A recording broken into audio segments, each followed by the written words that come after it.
Genesis chapter 26. Now there was a famine in the land besides the earlier famine of Abraham's time, and Isaac went to Abimelech, king of the Philistines in Gerar. The Lord appeared to Isaac and said, "Do not go down to Egypt. Live in the land where I tell you to live. Stay in this land for a while, and I will be with you, and I will bless you. For to you and your descendants I will give all the lands, and will confirm the oath I swore to your father Abraham. I will make your descendants as numerous as the stars in the sky, and will give them all these lands. And through your offspring, all nations on earth will be blessed, because Abraham obeyed me and kept my requirements, my commands, my decrees, and my laws." So Isaac stayed in Gerar. When the men of that place asked him about his wife, he said, "She's my sister," because he was afraid to say, "She's my wife." He thought, "The men of this place may kill me on account of Rebekah, because she's so beautiful." When Isaac had been there a long time, Abimelech, king of the Philistines, looked down from a window and saw Isaac caressing his wife Rebekah. So Abimelech summoned Isaac and said, "She is really your wife. Why did you say she's your sister?" Isaac answered him, "Because I thought I might lose my life on account of her." Then Abimelech said, "What is this you've done to us? One of the men might well have slept with your wife, and you would have brought guilt upon us." So Abimelech gave orders to all the people, "Anyone who molests this man or his wife shall surely be put to death." Isaac planted crops in that land, and the same year reaped 100-fold, because the Lord blessed him.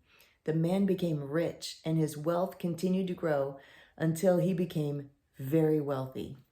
He had so many flocks and herds and servants that the Philistines envied him. So all the wells that his father's servant had dug in the time of his father Abraham, the Philistines stopped up, filling them with earth. Then Abimelech said to Isaac, "Move away from us. You have become too powerful for us." So Isaac moved away from there and encamped in the valley of Gerar and settled there. Isaac reopened the wells that had been dug in the time of his father Abraham, which the Philistines had stopped up after Abraham died, and he gave them the same names his father had given them. Isaac's servants dug in the valley and discovered a well of fresh water there. But the herdsmen of Gerar quarreled with Isaac's herdsmen and said, "The water is ours." So he named the well Esek, because they disputed with him. Then they dug another well, but they quarreled over that one also. So he named it Sitnah. He moved on from there and dug another well, and no one was quarreling over it. He named it Rehoboth, saying, "Now the Lord has given us room, and we will flourish in the land." From there, he went up to Beersheba. That night, the Lord appeared to him and said, "I am the God of your father Abraham. Do not be afraid, for I am with you. I will bless you and will increase the number of your descendants for the sake of my servant Abraham." Isaac built an altar there and called on the name of the Lord. There he pitched his tent, and there his servants dug a well. Meanwhile, Abimelech had come to him from Gerar with Ahuzah, his personal advisor, and Phicol, the commander of his forces. Isaac asked him, "Why have you come to me, since you were hostile to me and sent me away?" They answered, "We saw clearly that the Lord is with you. So we said, there ought to be a sworn agreement between us and you. Let us make a treaty with you that you will do us no harm, just as we did not molest you, but always treated you well and sent you away in peace. And now you're blessed by the Lord." Isaac then made a feast for them, and they ate and drank. Early the next morning, the men swore an oath to each other. Then Isaac sent them on their way, and they left in peace. That day, Isaac's servants came and told him about the well they had dug. They said, "We found water." He called it Sheba, and said and to this day, the name of the town has been Beersheba. When Esau was 40 years old, he married Judith, daughter of Beeri, the Hittite, and also Basemath, daughter of Elon, the Hittite. They were a source of grief to Isaac and Rebekah. Genesis chapter 27. When Isaac was old and his eyes were so weak that he could no longer see, he called for Esau, his older son, and said to him, "My son." "Here am I," Esau answered. Isaac said, I am now an old man and don't know the day of my death. Now then, get your weapons, your quiver and bow, and go out to the open country to hunt some wild game for me. Prepare me the kind of tasty food I like and bring it to me to eat so that I may give you my blessing before I die.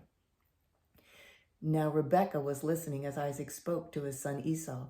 When Esau left for the open country to hunt game and bring it back, Rebekah said to her son Jacob, Look, I overheard your father say to your brother Esau, Bring me some game and prepare me some tasty food to eat, so that I may give you my blessing in the presence of the Lord before I die.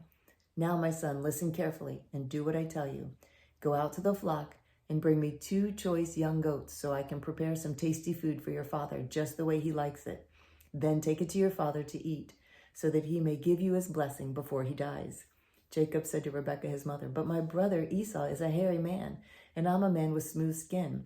What if my father touches me? I would appear to be tricking him and would bring down a curse on myself rather than a blessing.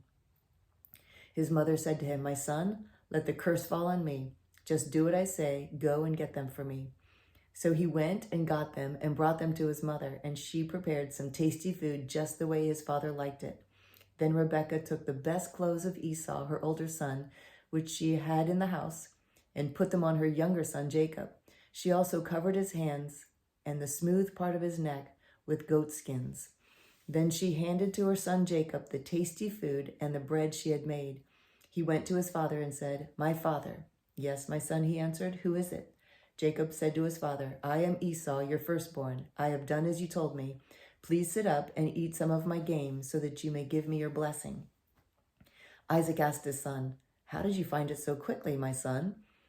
The Lord your God gave me success, he replied. Then Isaac said to Jacob, Come near so I can touch you, my son, to know whether you really are my son Esau or not. Jacob went close to his father Isaac, who touched him and said, The voice is the voice of Jacob, but the hands are the hands of Esau. He did not recognize him, for his hands were hairy like those of his brother Esau. So he blessed him. Are you really my son Esau? He asked. I am, he replied.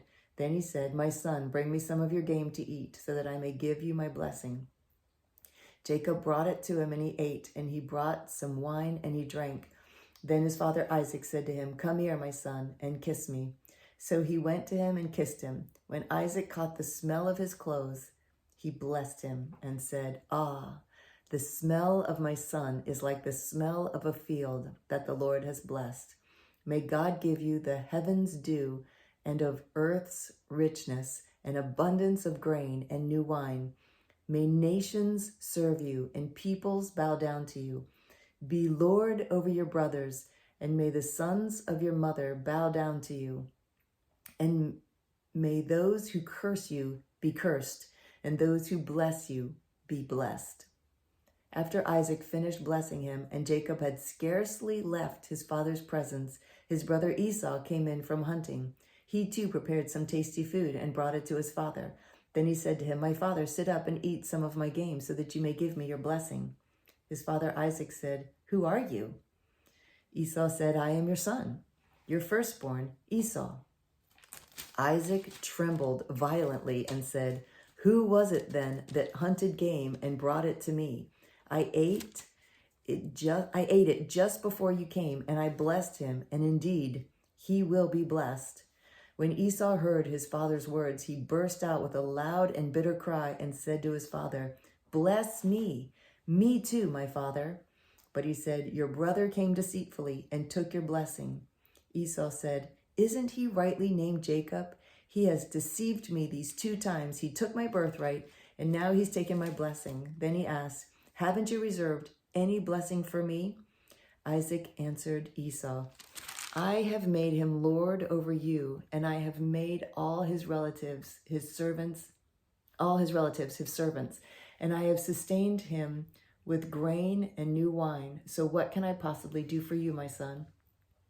Esau said to his father, Do you have only one blessing, my father? Bless me too, my father.